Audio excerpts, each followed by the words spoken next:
Hello student, good morning to all of you. तो lecture number 80 chemical bonding का lecture number 5 खदान सूल चल रहा है, उसके एप्लीकेशन चल रहे हैं। आयनिक बॉन्ड हम कंप्लीट कर चुके हैं। नेक्स्ट बात करते हैं केमिकल बॉन्डिंग 5 के। तो हिट मैंने लास्ट में डीकंपोजिशन बताया था सल्फेट का, मतलब डीकंपोजिशन चल रहा था हमारा। डीकंपोजिशन ऑफ कार्बोनेट फर चुके हैं, बाइकार्बोनेट फर चुके हैं, सल्फेट फर चुके हैं। अब हम बात करेंगे नाइट्रेट का, ये भी इंपॉर्टेंट है, इसके बारे में बात कर लेते हैं। हीटिंग इफेक्ट या थर्मल डीकंपोजिशन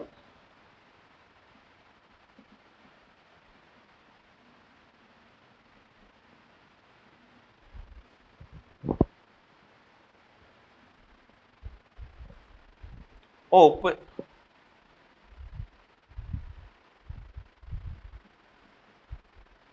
नाइट्रेट।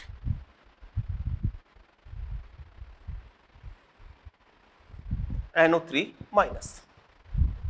ठीक है, देखो दो तरीके फॉर्मूले आएंगे आपके पास मेटल नाइट्रेट में।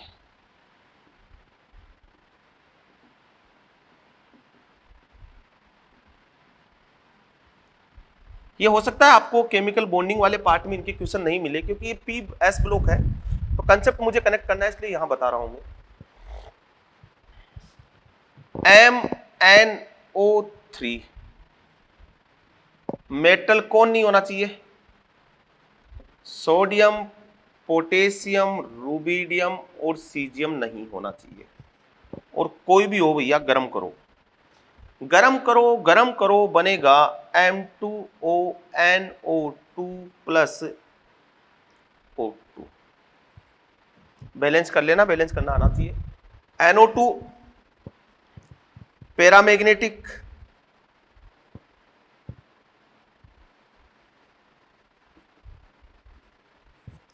O2 भी क्या है? पैरामैग्नेटिक। NO2 क्या है? Brown coloured gas. O2 क्या है? कलरलेस।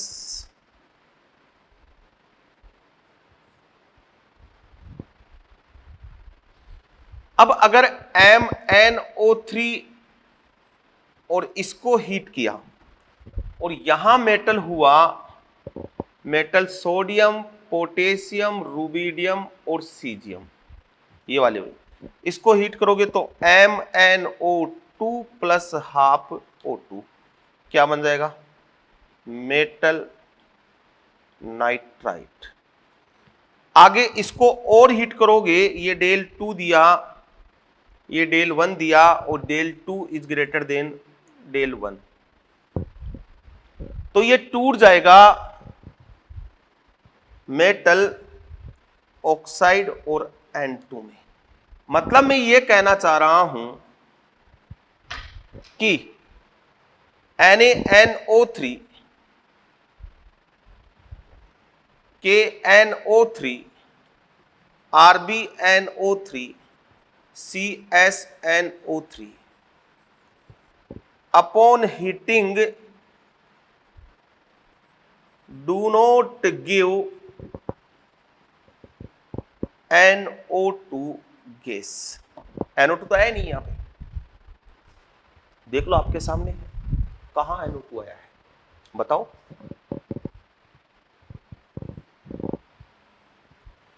NO2 नहीं आया ना भाई, या तो आया नाइट्राइट या आया N2। NO2 तो कभी नहीं आया, इधर NO2 आया है। तो in first group only lithium nitrate give NO2।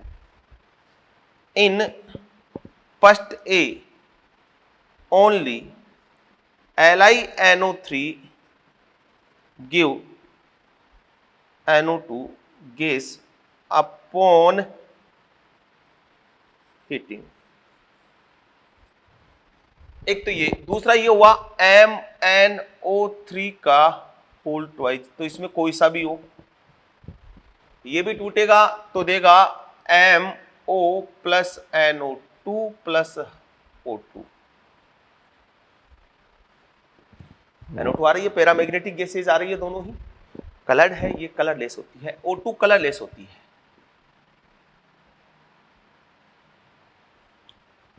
ठीक है, कर एग्जांपल देखो,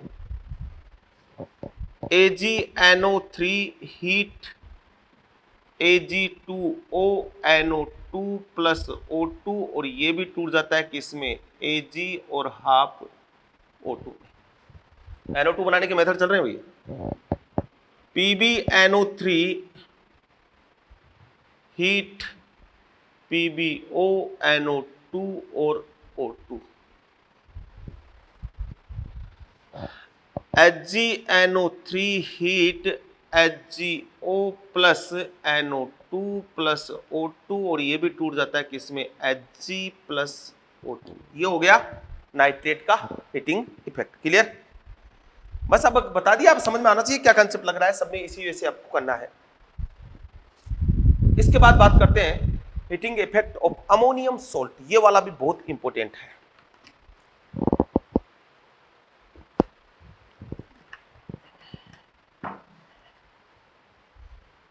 मिटाऊं उसको भी देखते हैं, हीटिंग इफेक्ट पूरा हो जाएगा।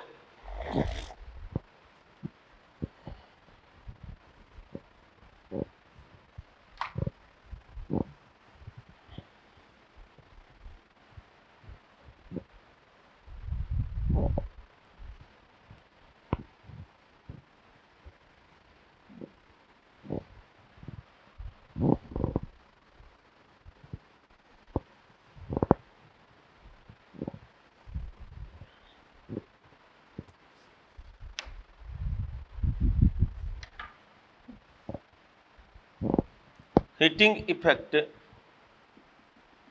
हीटिंग या थर्मल डीकंपोजिशन वही चल रहा है अपना, उसी हेडिंग से डाल देते हैं।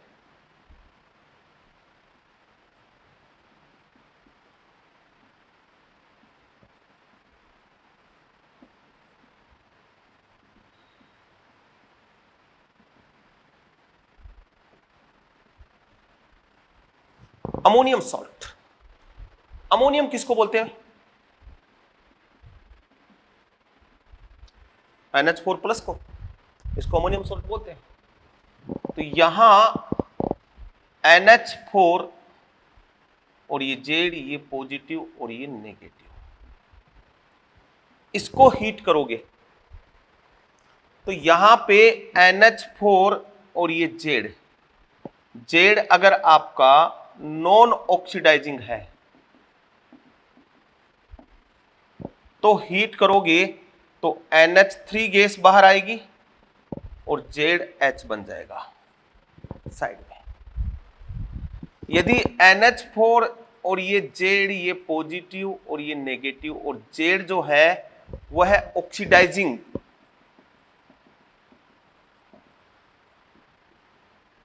एजेंट। ठीक है, ये नॉन ऑक्सीडाइजिंग एजेंट है, तो फिर इसको हीट करोगे तो आएगा N2 प्लस अदर प्रोडक्ट। अब ध्यान क्या रखना है कि कब तो अमोनियम सॉल्ट को हीट करेंगे तो अमोनिया गैस बनेगी, और कब N2 गैस बनेगी। ये P ब्लॉक में N2 और अमोनिया बनाने का मेथड हो जाएगा। P ब्लॉक में N2 और अमोनिया बनाने का मेथड हो जाएगा। तो देखो यहां तो जेड क्या क्या होना चाहिए, जेड इधर होना चाहिए Cr2O7 minus 2, ClO4 minus, IO3 minus, ClO3 minus, एक minute, ClO3 minus, IO3 minus, NO2 minus, NO3 minus, इनके साथ तो N2 आएगी। और इधर जो जेड होना चाहिए वो इधर जेड क्या होना चाहिए, हेलोजन हो सकता है, OH माइनस हो सकता है, S माइनस 2 हो सकता है, CO3 माइनस 2 हो सकता है, PO4 माइनस 3 हो सकता है, SO4 माइनस 2 हो सकता है, BO4 माइनस BO3 माइनस 3 हो सकता है। इनके साथ अमोनिया आएगी। अब इधर देखो, अगर मैं लूं NH4 whole twice Cr2O7 ammonium dichromate, heat करो, N2 तो बनेगा ही बनेगा, Cr2O3 प्लस H2O, ये ग्रीन होता है भैया, NH4 होल ट्वाइस अक्स O3, NH4 अक्स O3,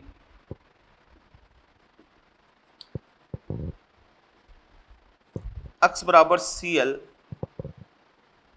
और I, इसको हीट करोगे तो बनेगा N2 अक्स 2 O2 और H2O, तो यहां भी N2I।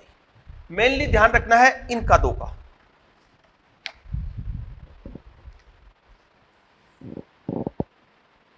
इंपॉर्टेंट, इनको मैं ऊपर लिख रहा हूं, NH4 NO3 ammonium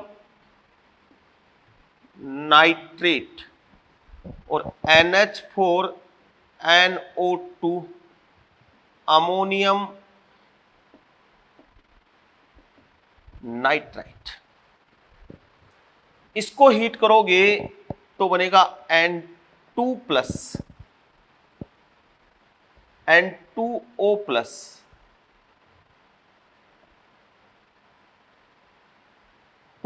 H2O, nitrous oxide बनाओ, N2 नहीं बना इसमें, इसको हीट करोगे तो बैलेंस कर लो N2 plus 2H2O N2, ammonium nitrate को हीट करते हैं तो N2 आता है, अमोनियम नाइट्राइट को हीट करते हैं तो N2 आता है, तो N2 बनाने का मेथड है ये, अमोनियम डाइक्रोमेट को हीट करते हैं तो N2 आता है, अमोनियम नाइट्राइट को हीट करते हैं तो N2 आता है, और अमोनियम नाइट्रेट से N2 आता है। बाकी जो भी अमोनियम के साथ लगा हुआ है अमोनिया गैस बनेगी। एग्जाम्पल से बात करें, NH4 अक्स हीट कर दो, एक H इधर लगा दो तो H अक्स और NH3, NH4 का होल ट्वाइस CO3 हीट कर दो, दो H उधर से आ गए, H2CO3 और 2 अमोनिया, ये भी टूट जाता है किसमें, H2O प्लस CO2 में, NH4 का होल ट्वाइस S हीट कर दो, H इधर आ जाएगा, H2S और 2 अमोनियम, NH4OH को हीट कर दो, इधर से H दे दो, H2O प्लस NH3, इन सब से क्या बनेगा, अमोनिया। इंपॉर्टेंट है किससे अमोनिया बनता है और किससे N2 बनता है और किससे N2 बनता है, याद होना चाहिए, क्वेश्चंस यहां से आते हैं। ठीक है, समझ में आ गया। ये है thermal decomposition of ammonium salt. तो जो डीकंपोजिशन का पार्ट था, जो इंपॉर्टेंट पार्ट था, वो मैं आपको बता चुका हूं। एक चीज और, K2Cr2O7 KMnO4, इसको हीट करते हैं तो बनता है O2Cr2O3 K2CrO4,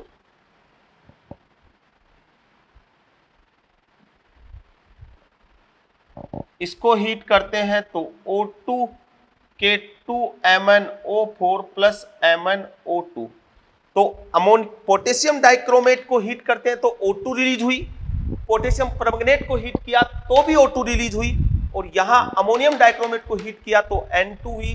तो ये है method of preparation of O2, ये O2 बनाने के मेथड है।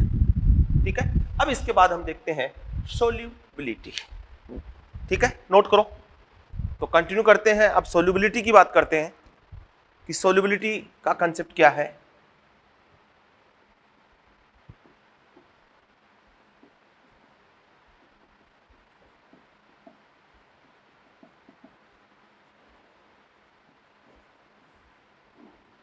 हमने आयनिक बॉन्ड पढ़ा है, इसलिए आयनिक बॉन्ड की, आयनिक कंपाउंड की सोल्यूबिलिटी बोलूंगा, solubility for ionic compound.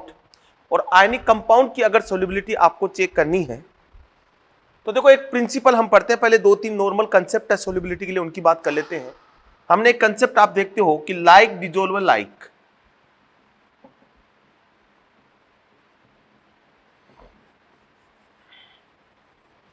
Like dissolvable, like का मतलब क्या होता है?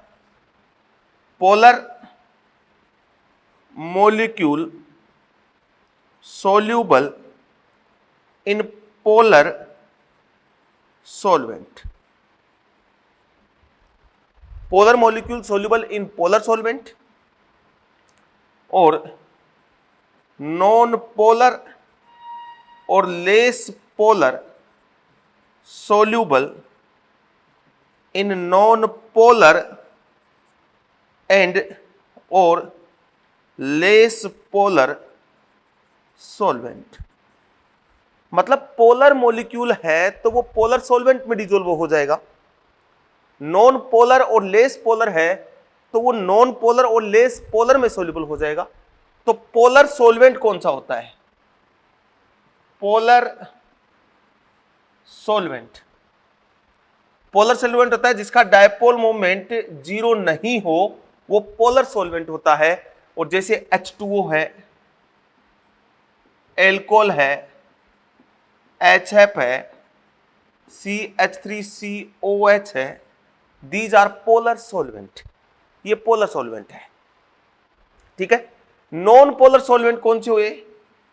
नॉन पोलर और लेस पोलर। मतलब या तो डायपोल मोमेंट उनका जीरो हो, म्यू का मतलब डायपोल मोमेंट जीरो होना चाहिए, या फिर वेरी लेस डायपोल मोमेंट, या फिर डायपोल मोमेंट बहुत कम होना चाहिए।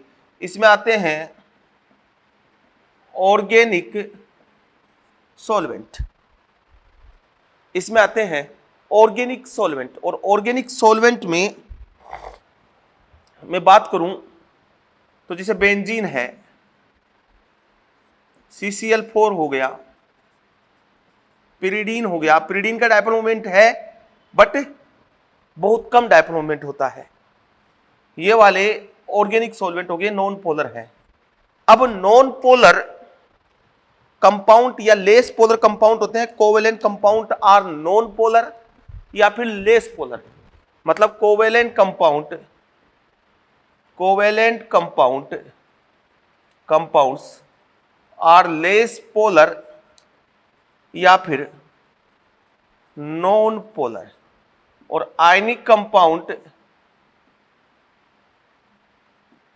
पोलर। तो इसका मतलब ionic compound soluble in polar solvent और covalent compound in soluble in non polar या लेस पोलर सॉल्वेंट। क्योंकि आयनिक कंपाउंड तो पोलर होता है, MX टाइप, तो एक तरफ पॉजिटिव पोल है, एक तरफ नेगेटिव पोल है। और कोवेलेंट कंपाउंड का डायपोल मोमेंट या तो कम होता है या फिर जीरो होता है। तो फिर वो किस में सोल्यूबल हो जाएंगे? वो सोल्यूबल इन नॉन पोलर या लेस पोलर सॉल्वेंट में क्या हो जाएंगे? सोल्यूबल हो जाएंगे। ये सिंपल सा कंसेप्ट है। अब ionic compound universal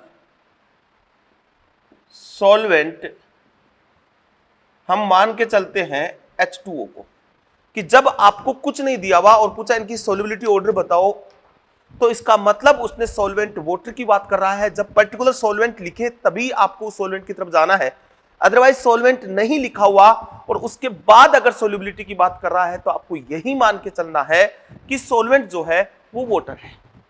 universal solvent जो है H2O है, जिसका डायपोल मोमेंट नॉन जीरो होता है, मतलब जीरो नहीं होता, इसका डायपोल मोमेंट होता है।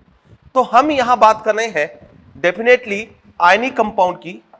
अब जैसे और आयनिक कंपाउंड में यदि कोवेलेंट कैरेक्टर आएंगे तो वो मोर पोलर मॉलिक्यूल से नॉन पोलर की तरफ जाना स्टार्ट हो जाएगा, और नॉन पोलर की तरफ जाना स्टार्ट हो जाएगा तो उसकी सोल्युबिलिटी क्या हो जाएगी? पोलर सॉल्वेंट में कम हो जाएगी। अब देखो आयनिक कंपाउंड एज वेल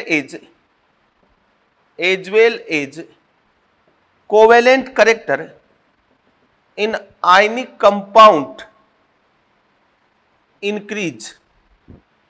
ठीक है, कोवेलेंट कैरेक्टर बोल दूं या फिर पोलराइजेशन बोल दूं। और पोलराइजेशन किसकी बात की हमने? पोलराइजेशन का मतलब Fajans rule. As well as polarization या covalent character in ionic compound increase, polarity of ionic compound decrease. Ionic compound की पोलैरिटी क्या हो जाएगी बेटा? डिक्रीज हो जाएगी। और पोलैरिटी डिक्रीज होगी आयनिक कंपाउंड की तो सोल्युबिलिटी इन H2O तो डिक्रीज हो जाएगी, क्योंकि वाटर क्या है, H2O बोल दूं या पोलर सॉल्वेंट, डिक्रीज होगी ही, क्योंकि पोलरिटी, आयनिक कंपाउंड की पोलरिटी कम हुई है, वो पोलर से नॉन पोलर की तरफ जा रहा है, लेस पोलर हो रहा है, तो पोलर सॉल्वेंट में उसकी सोल्युबिलिटी कम हो जाएगी, और solubility in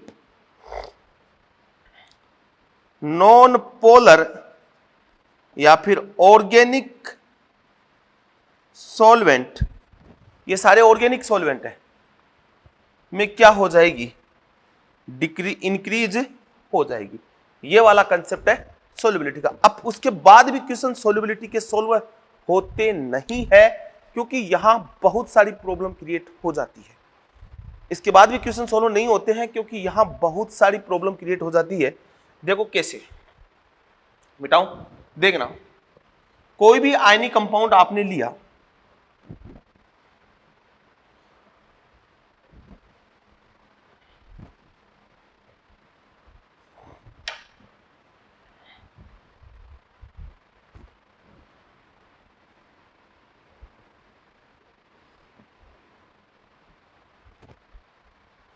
solubility also depend upon dielectric constant of solvent। तो पहले तो ये कंसेप्ट देखें, solubility also depend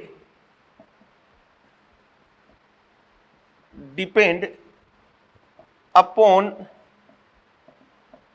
dielectric constant, sign से रिप्रेजेंट करते हैं, ऑफ सॉल्वेंट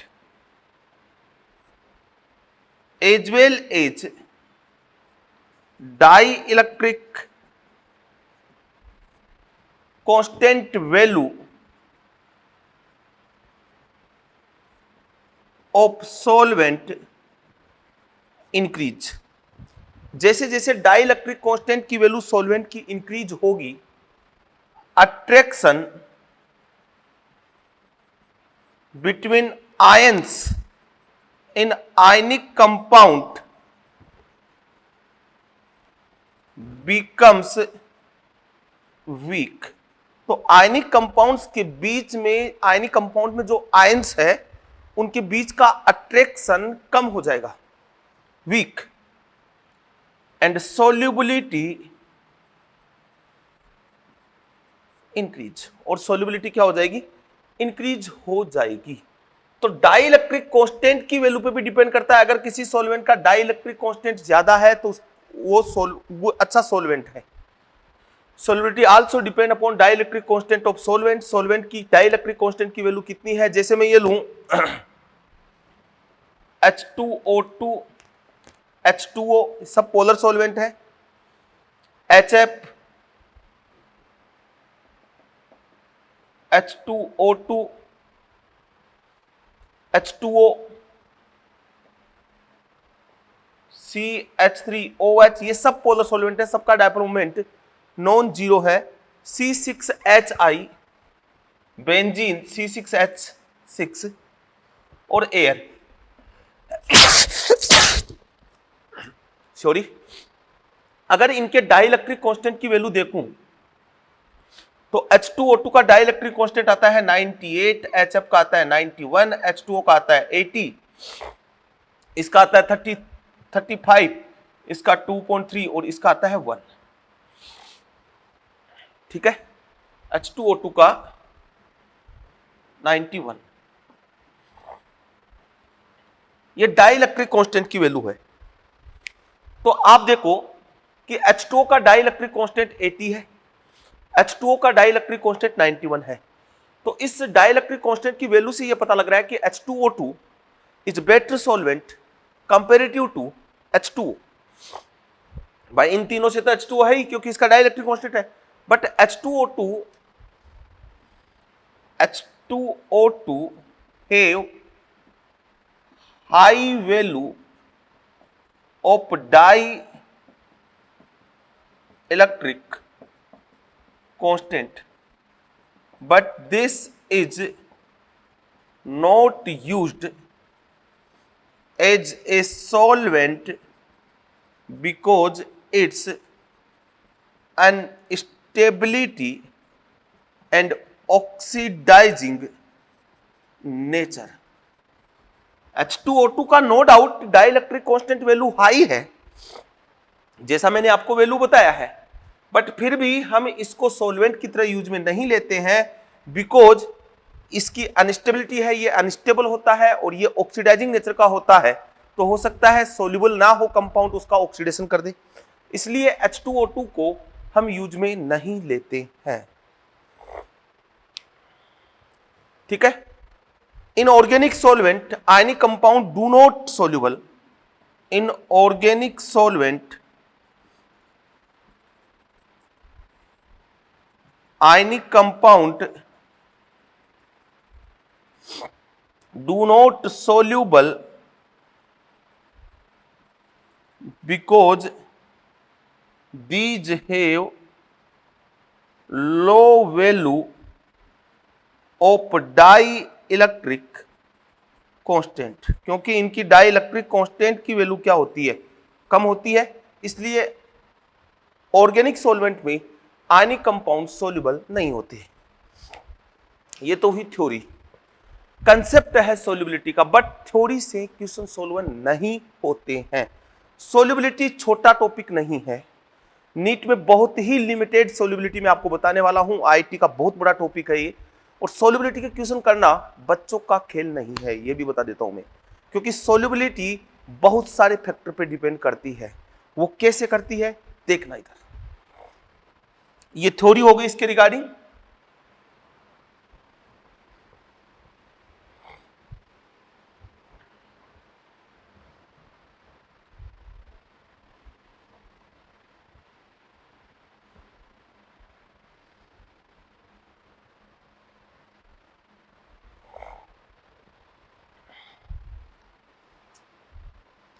तो मैं बात कर रहा हूं, मैंने ए बी एक आयनिक कंपाउंड लिया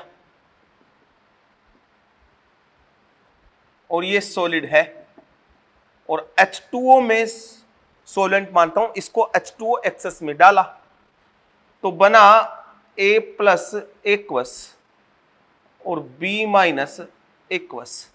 यदि यहां पे इस इक्वेशन का डेल H सोल्वेशन यदि नेगेटिव आता है और डेल H सोल्वेशन पॉजिटिव आता है, यदि डेल H सोल्यूशन नेगेटिव आया तो सोल्यूबल और पॉजिटिव आया तो इनसोल्यूबल, मतलब फॉर्म पीपीटी, मतलब क्या बना देगा, पीपीटी बना देगा। एक्चुअली इस आयनिक कंपाउंड की सोल्यूबिलिटी डिपेंड करेगी इसकी केएसपी वैल्यू पे। Actually solubility of compound depend upon Ksp value, Ksp value पे डिपेंड करती है, और केएसपी प्रैक्टिकल वैल्यू है। जब तक हमें किसी कंपाउंड की केएसपी वैल्यू नहीं देगा हम ये नहीं बताएंगे कि ये सोल्यूबल होगा या नहीं होगा। KSP value is directly proportional to solubility and inversely proportional to tendency to form PPT. अगर केएसपी की वैल्यू ज्यादा है तो उसकी पीपीटी बनाने की टेंडेंसी कम हो गई, केएसपी की वैल्यू कम है तो पीपीटी बनाने की टेंडेंसी उसकी बढ़ गई। केएसपी वैल्यू बढ़ेगा तो सोल्यूबिलिटी बढ़ेगा, अगर सोल्यूबल हो गया तो क्लियर सॉल्यूशन आएगा, और सोल्यूबल नहीं हुआ तो वो पीपीटी फॉर्म में आ जाएगा। अब डेल एच सॉल्यूशन किस पे डिपेंड, सोल्यूशन किस पे डिपेंड करता है, क्योंकि ये डायरेक्ट तो गया नहीं है, पहले ये लेटिस एनर्जी ये हमने दी है और ये टूटा है A प्लस गैसियस और B माइनस गैसियस में, फिर H2O है, तो यहां देखो H2O में गैसियस आयंस को H2O में डिजोल्व करने पर यहां हाइड्रेशन एनर्जी ऑफ केटाइन या एनाइन, यहां से भी ये भी हाइड्रेशन एनर्जी, ये क्या होगी, रिलीज होगी नेगेटिव में। तो डेल एच सॉल्यूशन आपके पास आया, वो आया lattice energy plus hydration energy of cation plus hydration energy of anion. या फिर मैं इसको बोल दूं कि lattice energy plus hydration energy equal to del H solvation. अब लेटिस एनर्जी तो आपने दी है, तो ये तो गई पॉजिटिव में, हाइड्रेशन एनर्जी रिलीज हुई है तो ये आई नेगेटिव में। अब आप देख लो ये नेगेटिव में कब आ सकता है, हाइड्रेशन एनर्जी की वैल्यू ज्यादा हो लेटिस एनर्जी से, तब तो डेल एच सॉल्वेशन आएगा किसमें, किसमें, नेगेटिव में।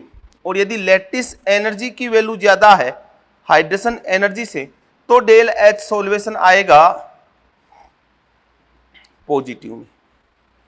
तो सोल्यूबिलिटी के लिए मैं बोल दूं कि solubility is directly proportional to hydration energy, inversely proportional to lattice energy. But इसमें प्रॉब्लम आएगी। प्रॉब्लम क्या आएगी, क्योंकि हाइड्रेशन एनर्जी भी चार्ज अपॉन साइज है, लेटिस एनर्जी भी साइज है, चार्ज अपॉन साइज है। जैसे मैं लूं NaI, NaBr, NaCl और NaF, ये वाला मैंने लिया। तो सोल्यूबिलिटी अगर मैं लेटिस एनर्जी लगाऊंगी, जहां लेटिस एनर्जी मैक्सिमम है वहां सोल्यूबिलिटी मिनिमम है। तो इधर से इधर जा रहा हूं तो लेटिस एनर्जी क्या हो रही है, डिक्रीज हो रही है, डेफिनेटली डिक्रीज हो रही है, सॉरी इंक्रीज हो रही है। तो सोल्यूबिलिटी क्या हो जाएगी, डिक्रीज। अब मैं हाइड्रेशन एनर्जी देखूं तो मैक्सिमम हाइड्रेशन एनर्जी भी इसी की है, हाइड्रेशन एनर्जी भी क्या हो रही है, इंक्रीज हो रही है। तो सोल्यूबिलिटी क्या होनी चाहिए, इंक्रीज होनी चाहिए। तो लेटिस एनर्जी तो बोल रहा है कि सोल्यूबिलिटी कम होनी चाहिए, हाइड्रेशन एनर्जी बोल रहा है सोल्यूबिलिटी क्या होनी चाहिए, इंक्रीज होनी चाहिए। तो दोनों एक दूसरे को क्रॉस कर रहे हैं। लेटिस एनर्जी के कंसेप्ट से निकालूं तो कुछ और आंसर आ रहा है, इधर से इधर सोल्यूबिलिटी डिक्रीज हो रही है। हाइड्रेशन एनर्जी कंसेप्ट से निकालूं तो सोल्यूबिलिटी इंक्रीज हो रही है, क्योंकि हाइड्रेशन एनर्जी साइज छोटा है तो इंक्रीज होगी। तो हमें यह पता लगाना पड़ेगा कि कहां तो मैं लेटिस एनर्जी कंसेप्ट लगाऊं और कहां मैं हाइड्रेशन एनर्जी कंसेप्ट लगाऊं, तब जाके सोल्यूबिलिटी का क्वेश्चन सोल्व हो पाएगा। तो मैं एक टेबल बनाऊंगा, उस टेबल से आपको ध्यान रखना है।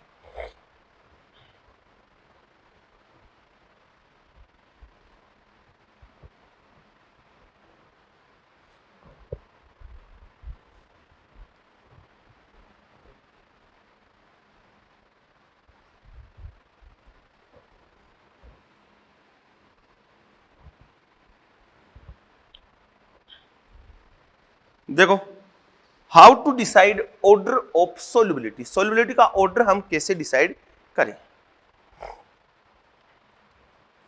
तो नेक्स्ट है क्वेश्चंस यहां से सॉल्व होंगे भैया। How to decide order of solubility, हम सोल्यूबिलिटी का ऑर्डर कैसे डिसाइड करेंगे। तो देखो, व्हेन दो पॉसिबिलिटी हो सकती है कि केटाइन वेरी कर रहा हो या एनाइन वेरी कर रहा हो। तो व्हेन केटाइन वेरी,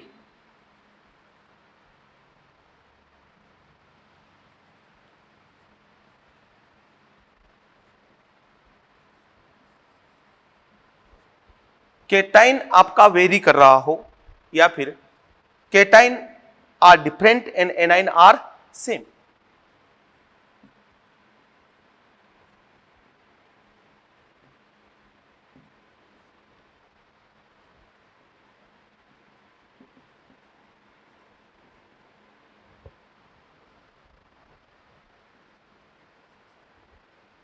तो इसमें देखो,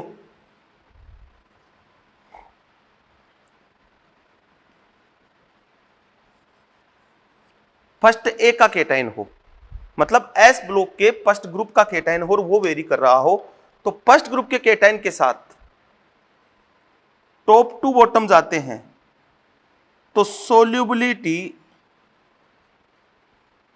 इंक्रीज होती है और टॉप टू बॉटम जाते हैं तो सोल्यूबिलिटी डिक्रीज भी होती है। अब इंक्रीज तो कब होगी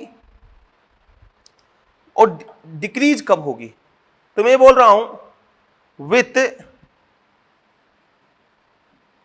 I minus Br minus NO3 minus ClO4 minus C2O4 minus 2, ये जब एनाइन है तब तो टॉप टू बॉटम जाने पे सोल्युबिलिटी डिक्रीज होती है। और यहां डिसाइडिंग फैक्टर है hydration energy. Top to bottom जाऊंगा तो हाइड्रेशन एनर्जी डिक्रीज हो जाएगी क्योंकि साइज बढ़ रहा है, और साइज बढ़ने पर हाइड्रेशन एनर्जी डिक्रीज हो जाएगी, सोल्युबिलिटी इंक्रीज हो जाएगी।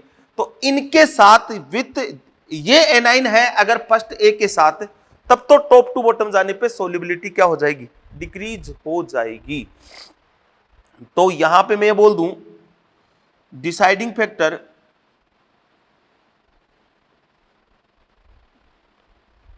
Hydration energy. इनके अलावा जो भी है जैसे कार्बोनेट है, बाइकार्बोनेट है, सल्फेट है, सल्फाइट है, हाइड्रोक्साइड है, इन सब के साथ टॉप टू बॉटम जाने पे सोल्युबिलिटी इंक्रीज होगी। और इंक्रीज हो रही है इसका मतलब टॉप टू बॉटम जाने पे साइज बढ़ रहा है, लैटिस एनर्जी डिक्रीज हो रही है और सोल्युबिलिटी इंक्रीज हो रही है। मतलब यहां डिसाइडिंग फैक्टर जो है वो है लैटिस एनर्जी, क्योंकि दोनों फैक्टर आपको चेक करने पड़ते हैं।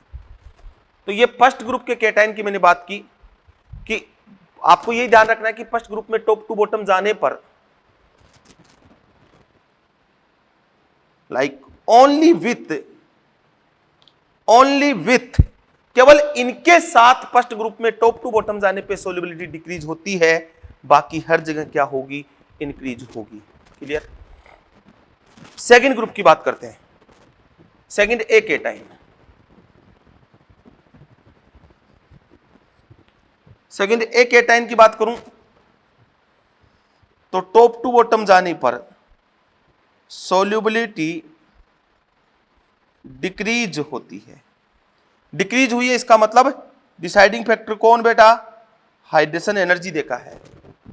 टॉप टू बॉटम जाने पर सोल्युबिलिटी इंक्रीज होती है with only with F minus OH minus O minus 2 और C2O4 माइनस 2। इनके साथ टॉप टू बॉटम जाने पे सोल्युबिलिटी इंक्रीज होती है, बाकी सभी सेकंड ए ग्रुप के साथ टॉप टू बॉटम जाने पे सोल्युबिलिटी क्या हो जाएगी?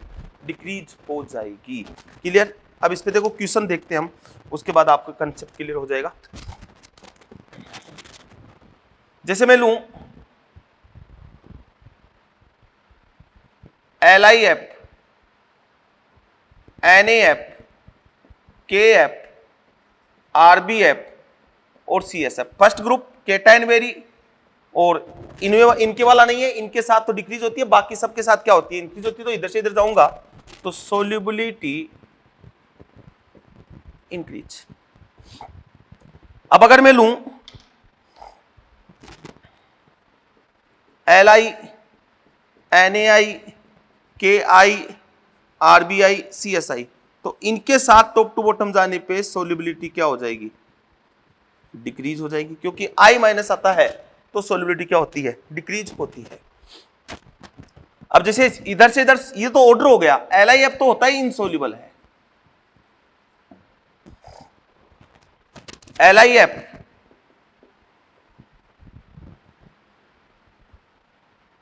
Li2C2O4,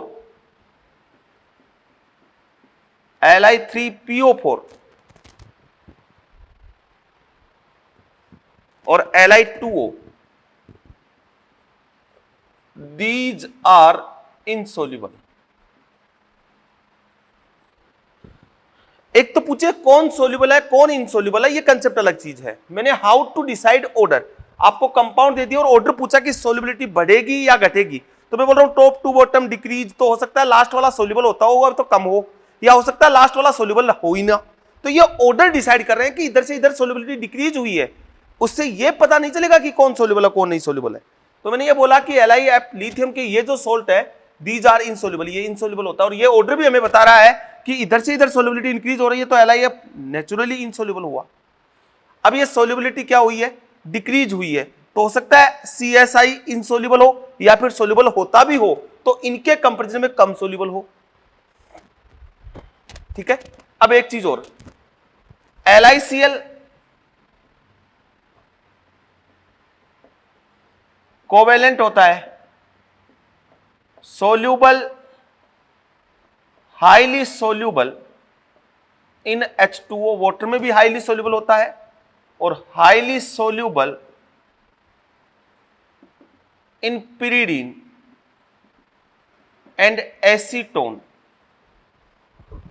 ये दोनों में सोल्यूबल है, वाटर में सोल्यूबल है due to high hydration energy,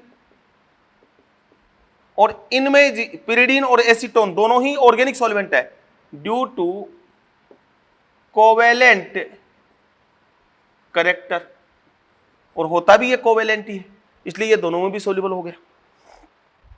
अब जैसे मैं ये लूं BeF2 MgF2 CaF2 SrF2 और BaF2 सेकेंड ग्रुप, और फ्लोरीन के साथ सेकेंड ग्रुप में टॉप टू बॉटम जाने पर सोल्युबिलिटी इंक्रीज होती है, तो इधर से इधर क्या हुई, इंक्रीज क्या, सोल्युबिलिटी, बट मोस्ट सबसे ज्यादा सोल्यूबल ये चेंज हो जाता है, ये वेरी करेगा, ये यहां आएगा BeF2, ये most soluble BeF2 highly soluble, और ये जो MgF2 और CaF2 है ना, ये दोनों ही इनसोल्यूबल है। MgF2 और CaF2 ये दोनों ही ये इनसोल्यूबल है। एक्सपेक्टेड ऑर्डर तो हमारा ये आना चाहिए था according to this concept, but BeF2 concept ये बोल रहा है कि BeF2 इनसोल्यूबल होना चाहिए, but BeF2 highly soluble due to high hydration energy of Be+2। Be+2 की हाई हाइड्रेशन एनर्जी होती है, इसलिए यह सोल्यूबल हो जाता है।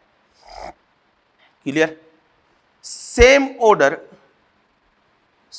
Order and same concept with C2O4-2, ये सेम ऑर्डर और सेम कंसेप्ट लगेगा ऑक्सीडेटो के साथ, यही BeC2O4 हाईली सोल्यूबल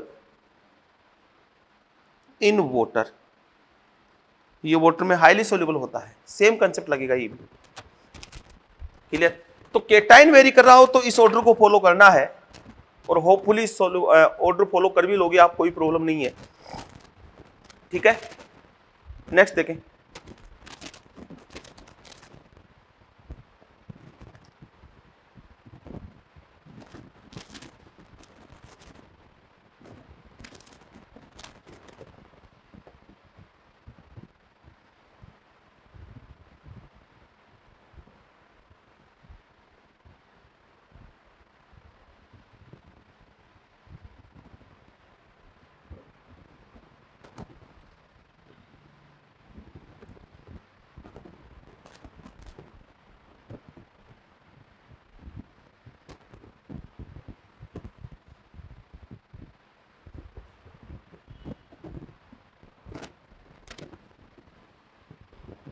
अब ये तो बात हुई जब केटाइन वेरी करना हो तो इस कंसेप्ट से आपको लगाने हैं क्वेश्चन, और आप लगाओगे तो सोल्व हो जाएंगे। दूसरा है व्हेन एनाइन वेरी, जब एनाइन वेरी करता हो।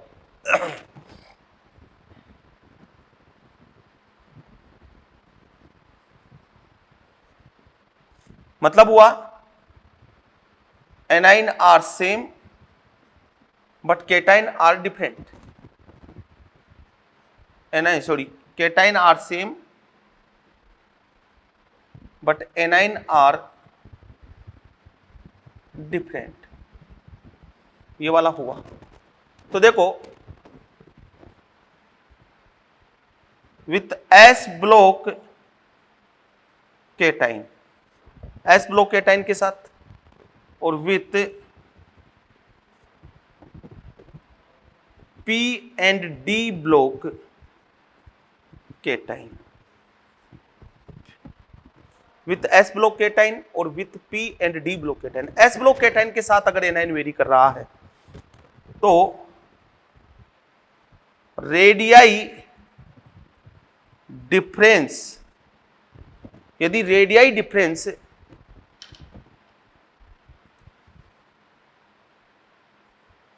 इंक्रीज हुआ तो सोल्यूबिलिटी डिक्रीज हो जाएगी, सोल्यूबिलिटी इंक्रीज हो जाएगी। रेडियाई डिफरेंस अगर इंक्रीज हुआ तो सोल्यूबिलिटी इंक्रीज हो जाएगी। कैसे? जैसे LiF, LiCl, LiBr, LiI, तो यहां प्लस माइनस एफ माइनस ये केटाइन, ये एनाइन, ये केटाइन, ये एनाइन, ये केटाइन, ये एनाइन, तो I माइनस और Li प्लस की साइज में बहुत ज्यादा डिफरेंस हुआ भाई। ये तो इनमें तो ऑलमोस्ट सेम, इधर से इधर रेडियाई डिफरेंस क्या हो रहा है? रेडियाई डिफरेंस इंक्रीज हो रहा है। केटाइन और एनाइन की रेडियाई डिफरेंस में क्या हो रहा है? इंक्रीज हो रहा है, तो सोल्यूबिलिटी भी क्या हो जाएगी? इंक्रीज हो जाएगी। ठीक है, दूसरा लू में CSF, CSCl, CSBr और CSI। अब सीजियम और I माइनस ये नीचे के हैं, इनकी रेडियाई ऑलमोस्ट सेम है, तो इधर से इधर जाऊंगा तो रेडियाई डिफरेंस डिक्रीज हो रहा है, तो सोल्यूबिलिटी भी डिक्रीज हो जाएगी। अब P block and D block, तो यहां डायरेक्ट है solubility is inversely proportional to polarization, या फिर बोल दो कोवेलेंट करेक्टर। कैसे? जैसे मैं लूं 3-4 एग्जांपल बताऊंगा, इसमें देखना। AgF, AgCl, AgBr और AgI, इधर से इधर जा रहा हूं तो कोवेलेंट करेक्टर इंक्रीज हो रहे हैं, एनाइन का साइज बढ़ रहा है, सोल्यूबिलिटी डिक्रीज हो जाएगी। AgF सोल्यूबल है, बाकी ये सब इनसोल्यूबल है। सॉरी, AgF सोल्यूबल है, बाकी सब इनसोल्यूबल है। HgF2, HgCl2, HgBr2 और HgI2, same concept, covalent character increase, solubility भी डिक्रीज। ये सोल्यूबल है, बाकी ये इनसोल्यूबल है। ऐसे मैं बात करूं PbF2, PbCl2, PbBr2, PbI2, वही covalent character increase, solubility decrease. ठीक है, और PbF2 क्या होता है? सोल्यूबल। क्लियर? समझ में आ गई बात? लगा दोगे सोल्यूबिलिटी के क्वेश्चन, सिंपल सा कंसेप्ट का क्वेश्चन बनता है। अब इसमें ना एक्चुअली में सोल्यूबिलिटी बेटा KSP वैल्यू पे डिपेंड करती है, तो मैंने क्वेश्चन करने के तरीके बताए कि आप ऐसे क्वेश्चन लगा सकते हो, आपके क्वेश्चन सोल्व हो सकते हैं। ईमानदारी से कहूं तो सोल्यूबिलिटी किसी भी कंपाउंड की उसके KSP वैल्यू पे डिपेंड करती है। ठीक है, अब इसके बाद और एग्जांपल ले, जैसे Ag2S और Ag2O, इसकी सोल्यूबिलिटी ज्यादा है, S-2 की पोलराइजिंग पावर ज्यादा है, कोवेलेंट कैरेक्टर ज्यादा आएंगे, तो सोल्यूबिलिटी क्या हो जाएगी? कम हो जाएगी। FeOH का होल ट्वाइज, FeOH का होल थ्राइज, इसकी सोल्यूबिलिटी ज्यादा है। तो ये ऐसे क्वेश्चंस आपको ध्यान रखने होते हैं, और उसके बाद कुछ रिगार्डिंग्स पॉइंट आते हैं सोल्यूबिलिटी के, उनके बारे में बात कर लेते हैं। मिटाऊं?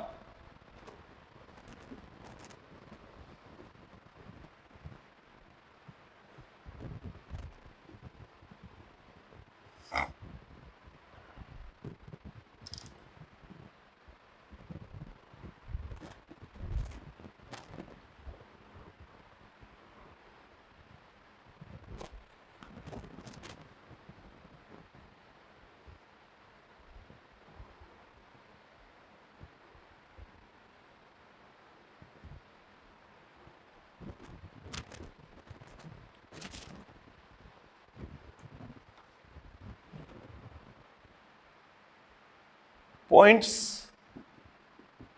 for solubility.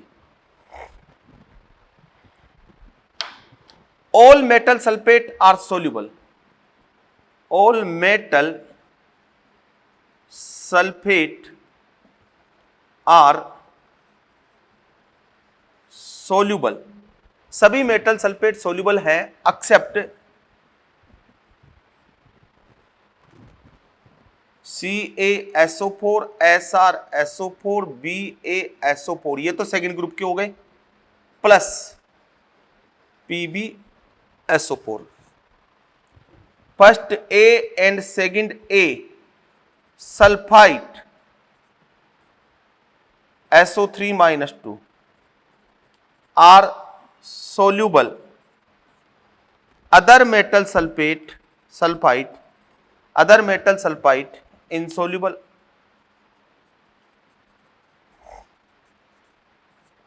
ये insoluble हो जाएंगे. फिर देखो first A hydroxide soluble, second A hydroxide. तो यहां देखो BeOH का होल ट्वाइज, MgOH का होल ट्वाइज, CaOH का होल ट्वाइज, SrOH का होल ट्वाइज और BaOH का होल ट्वाइज. इधर से इधर जाता हूं तो सोल्युबिलिटी इंक्रीज होती है, कंसेप्ट पीछे बता चुका हूं. ठीक है, तो ये सभी ऑल सेकंड A हाइड्रोक्साइड, इसमें अगर हम बात करें ना तो ये दोनों इनसोल्यूबल हैं और ये तीनों सोल्यूबल है. अब ये वेल सोल्यूबल है, ये पार्शियली सोल्यूबल है और ये इनसोल्यूबल है. ये हाइड्रोक्साइड का हो गया. सल्फेट का बता दिया, हाइड्रोक्साइड का बता दिया. First A carbonate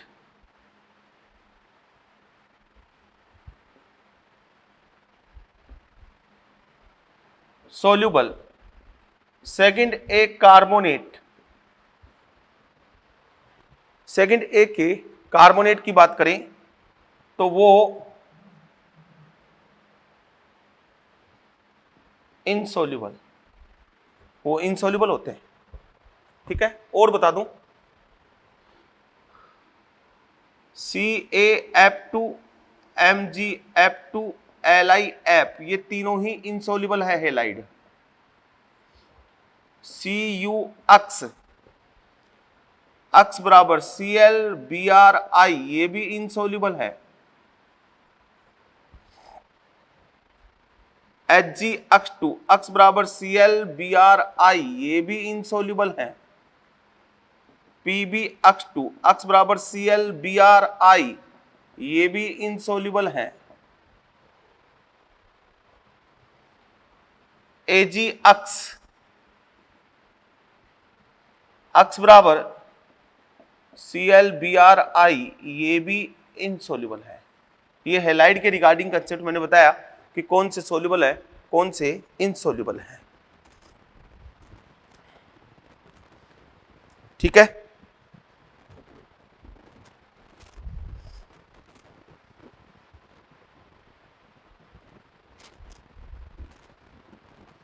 मिटाऊं. ये बात हुई बेटा सोल्यूबिलिटी की. बहुत ज्यादा इस पे स्ट्रेस लेना नहीं है, फिर भी मैंने पूरी इनऑर्गेनिक कंपाउंड्स की आपकी सोल्यूबिलिटी आपको बता दी है. इतना कोई पढ़ाता नहीं है, बट मैंने आपको सोल्यूबिलिटी के रिगार्डिंग सारा कंसेप्ट बता दिया है. ठीक है, अब बात करेंगे हम कलर प्रॉपर्टीज की.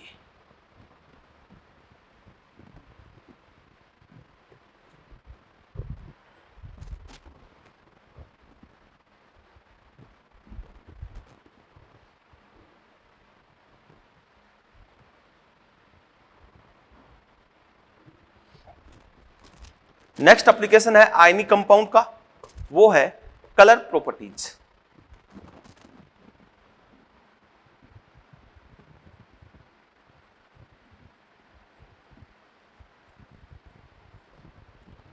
Any compound have color due to following reason. Any compound have color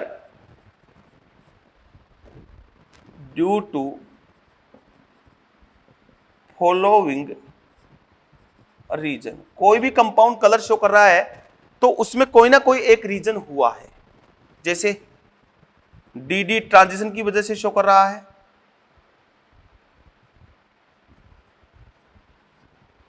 या फिर चार्ज ट्रांसफर स्पेक्ट्रम की वजह से शो कर रहा है, या फिर पोलराइजेशन की वजह से शो कर रहा है, या फिर होमो to LUMO transition,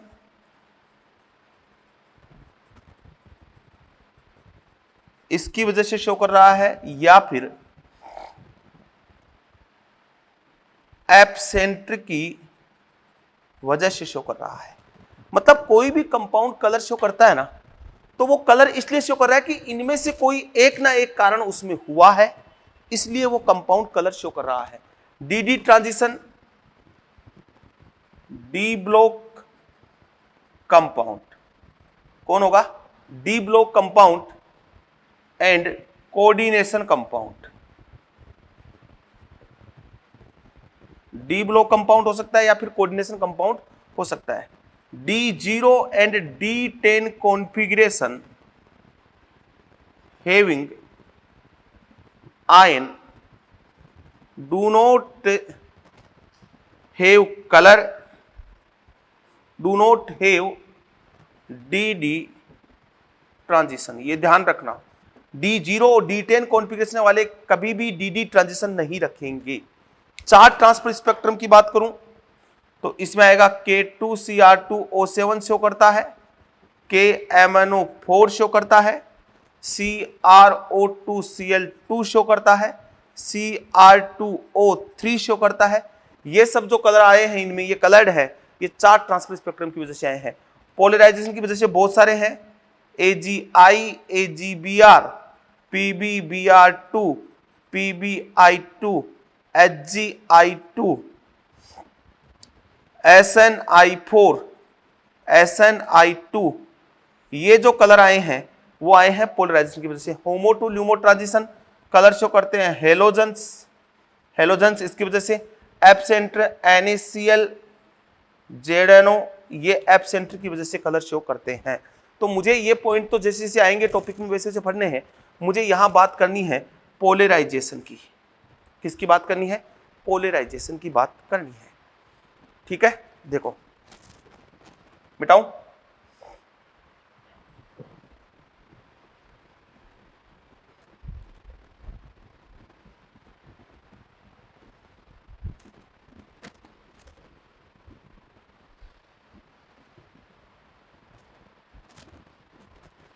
colour due to polarization, heading ये है।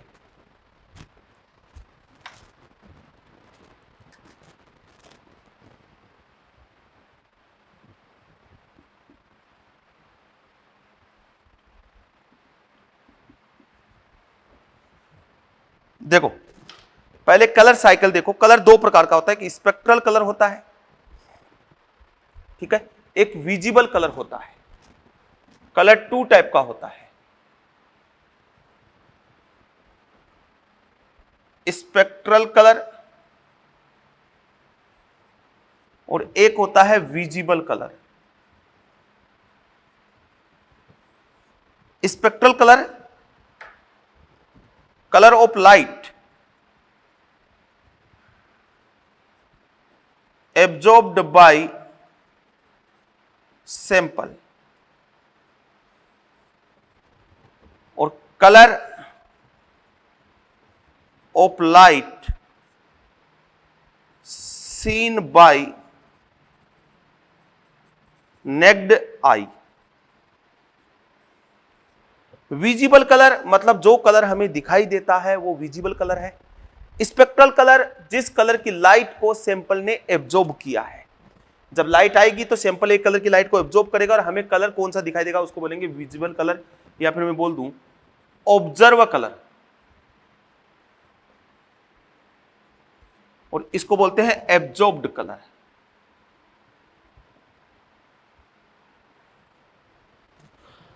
ऑब्जर्व हमें कौन सा ऑब्जर्व कलर हुआ, तो देखो इधर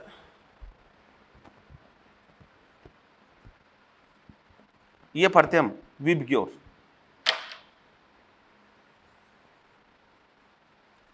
लेमड़ा क्या हो रहा है, इंक्रीज हो रहा है, ठीक है।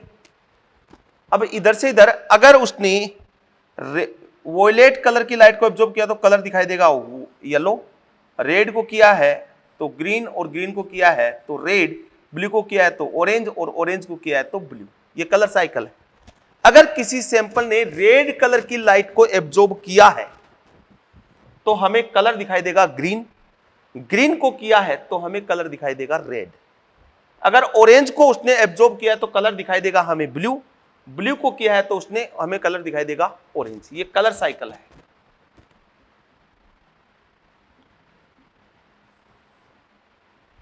अब देखो इधर, as well as polarization increase, as well as polarization increase,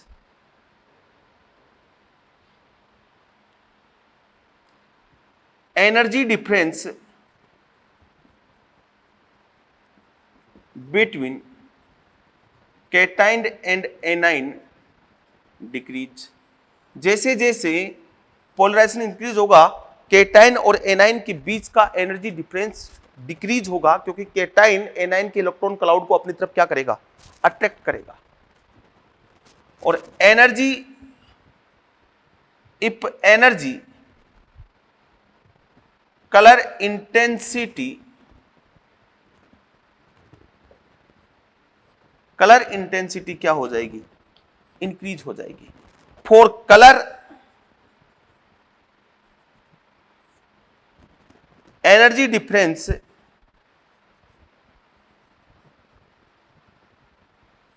should be lies in visible region।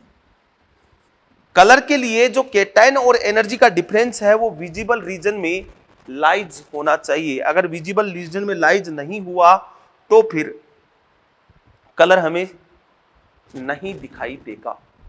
जैसे मैं लूं, ये विजिबल रीजन है और इधर IR रीजन है और इधर UV रीजन है, अल्ट्रावायलेट। इधर से इधर जाता हूं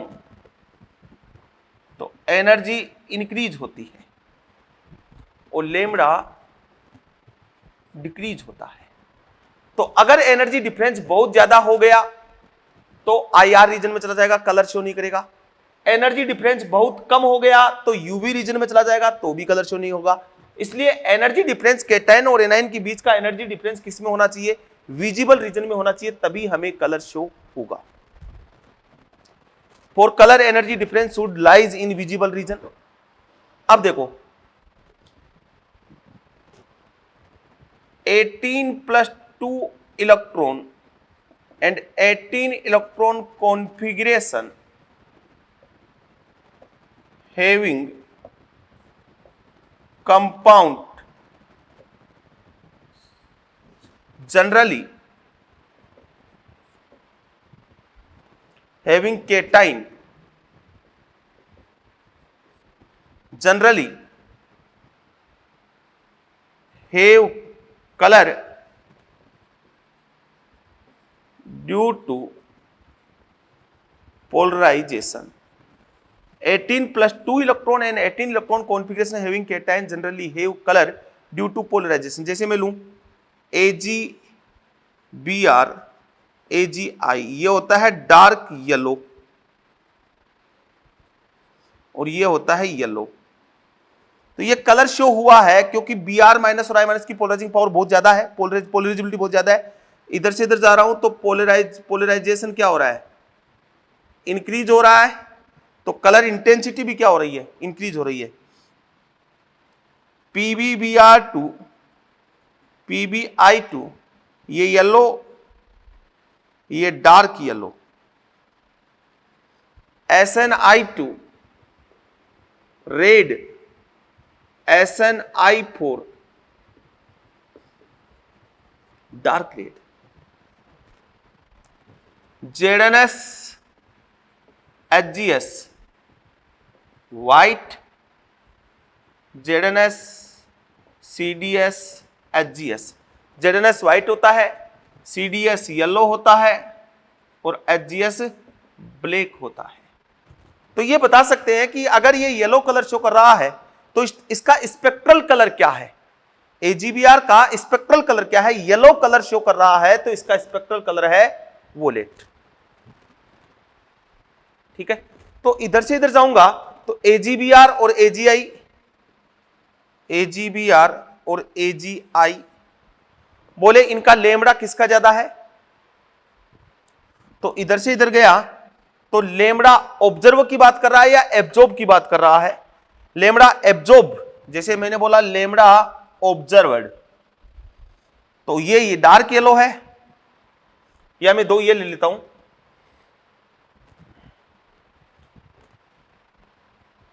ऐसे नहीं करते अपन,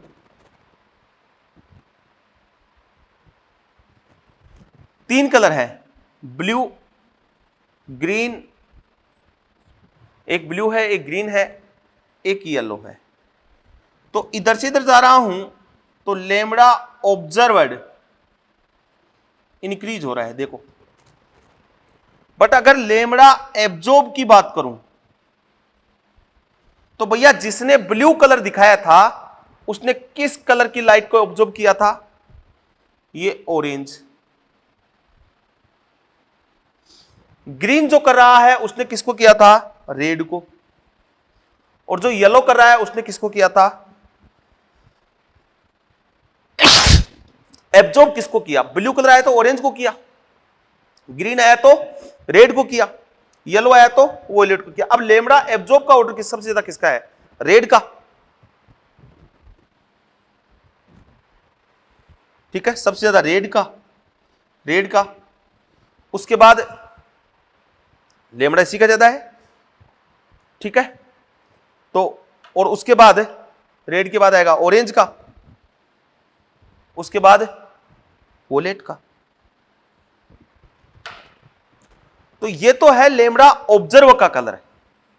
अगर मैं इनका लेमड़ा एब्जॉर्ब्ड बोलूं तो ये लेमड़ा एब्जॉर्ब तो इन कलर से निकालना पड़ेगा आपको। भाई इसने ये कलर शो किया है तो इस कलर की लाइट को एब्जॉर्ब किया है तभी तो ये कलर आया है। अब ये किसकी लाइट को, इसने ब्लू किया तो ऑरेंज को, ग्रीन किया तो रेड को, येलो किया तो वोलेट को। अब इनमें से लेमड़ा एब्जॉर्ब सबसे ज्यादा किसका आया, रेड का। रेड के कारण किसका आया, ग्रीन का। तो इसमें लेमड़ा सबसे ज्यादा ग्रीन का हो जाएगा। एब्जॉर्ब में किसका हो जाएगा, तो लेमड़ा ये है, लेमड़ा एब्जॉर्ब्ड सबसे ज्यादा वो हो जाएगा किसका, ग्रीन का। रेड वाला ग्रीन वाला ही है, ऑरेंज वाला फिर ब्लू का और उसके बाद येलो का। तो यहां लेमड़ा ऑब्जर्व का ऑर्डर तो है ब्लू ग्रीन येलो और यहां है ग्रीन ब्लू येलो।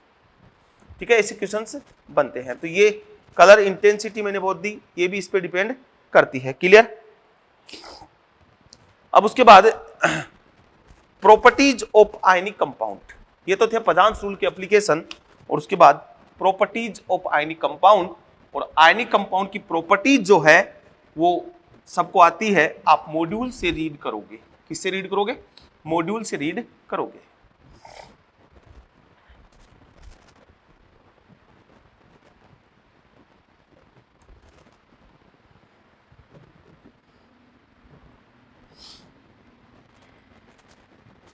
मैं वर्बली बोल देता हूं, आप ई मॉड्यूल में जाओगे। Properties of ionic compound, crystalline solid होते हैं, हाई मेल्टिंग पॉइंट होता है।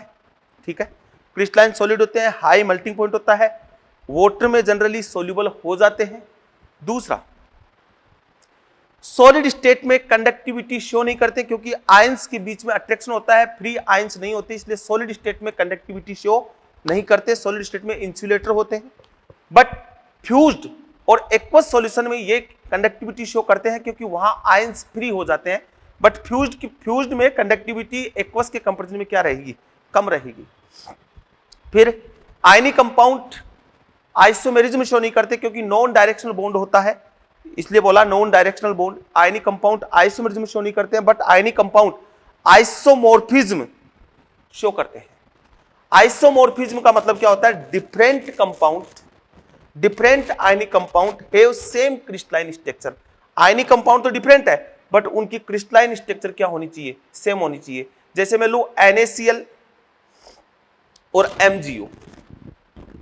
आइसोमॉर्फिज्म का मतलब क्या है?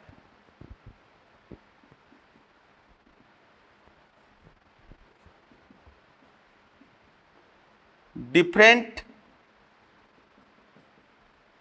ionic compound have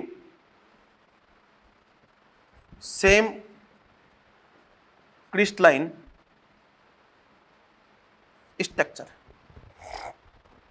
ionic compound different हो, जैसे NaCl, RbCl, MgO, ठीक है, सबका कौन सा है? FCC।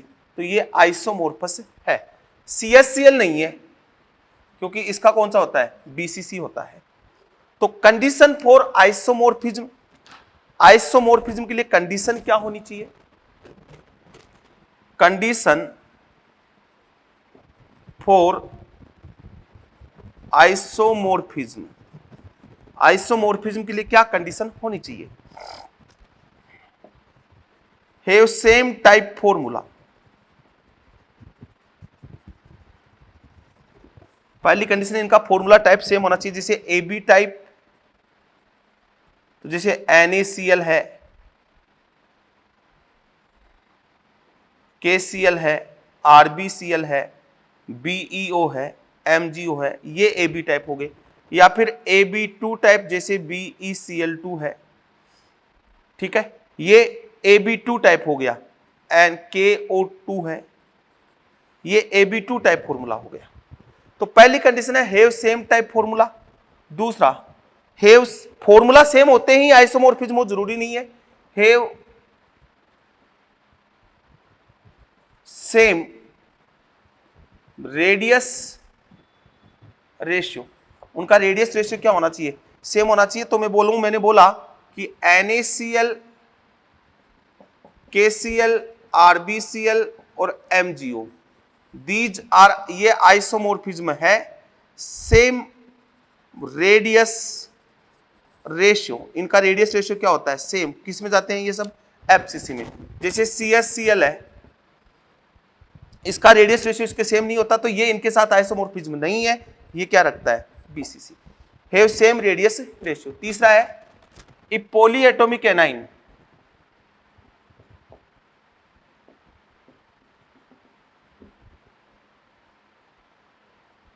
then structure of polyatomic anion should be same। polyatomic anion should be same।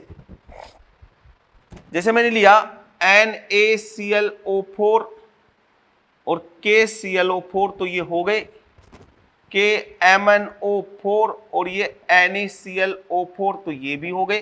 क्योंकि MnO4 minus MnO4 minus ClO4 minus SO4 minus 2, ये सब क्या होते हैं? टेट्राहेड्रल होते हैं। तो यहां फॉर्मूला टाइप सेम है, ClO4 टेट्राहेड्रल हो गया, MnO4 NaCl4 ये भी टेट्राहेड्रल हो गया। अब मैं लू NK2CO3 और K2MnO4, ये वाले नहीं है। क्यों? क्योंकि फॉर्मूला टाइप A2B, तो ये तो सेम है, बट इसमें CO3 -2 है, इसमें MnO4 -2 है। तो ये तो होता है ट्राइगोनल प्लेनर और ये होता है टेट्राहेड्रल, तो ये भी तो सेम होना चाहिए ना, ठीक है। तो पॉलीएटॉमिक एनाइन है, तो पॉलीएटॉमिक एनाइन की क्या देखनी है आपको? स्ट्रक्चर देखनी है। स्ट्रक्चर शुड भी सेम होनी चाहिए, और वो स्ट्रक्चर देखोगे हाइब्रिडाइजेशन से। हाइब्रिडाइजेशन आपको सबको निकालना आना चाहिए। जैसे मैं लूं CO3 -2 NO3-, ये है ट्राइगोनल प्लेनर। तो पहली कंडीशन है फॉर्मूला टाइप सेम होना चाहिए, और फिर रेडियस रेशियो सेम होना चाहिए, तीसरा है पॉलीएटॉमिक एनायन है तो पॉलीएटॉमिक एनायन की स्ट्रक्चर भी क्या होनी चाहिए, सेम होनी चाहिए। और फोर्थ है इफ हाइड्रेटेड वाटर प्रेजेंट है तो नंबर ऑफ H2O सेम होनी चाहिए। ये देखना MgSO4 7H2O, Zn-SO4 7H2O, FeSO4 7H2O, CuSO4 5H2O। तो ये तीनों आइसोमोर्फस है, फॉर्मूला टाइप सेम है, उसके बाद नंबर ऑफ वाटर भी सेम है। ये वाला इनके साथ आइसोमोर्फस नहीं है, इसको एप्सम सोल्ट बोलते हैं, इसको व्हाइट विट्रोल बोलते हैं, इसको ग्रीन विट्रोल बोलते हैं, इसको ब्लू विट्रोल बोलते हैं। ऑलरेडी पीछे में बता चुका हूं, इसको ध्यान देना, बाकी आप प्रॉपर्टी वहां से पढ़ सकते हो। ठीक है, तो ये बात हुई आयनिक कंपाउंड की। नेक्स्ट लेक्चर में हम स्टार्ट करने वाले हैं कोवेलेंट कंपाउंड, कोवेलेंट बॉन्ड कैसे बनता है। ठीक है, नमस्कार।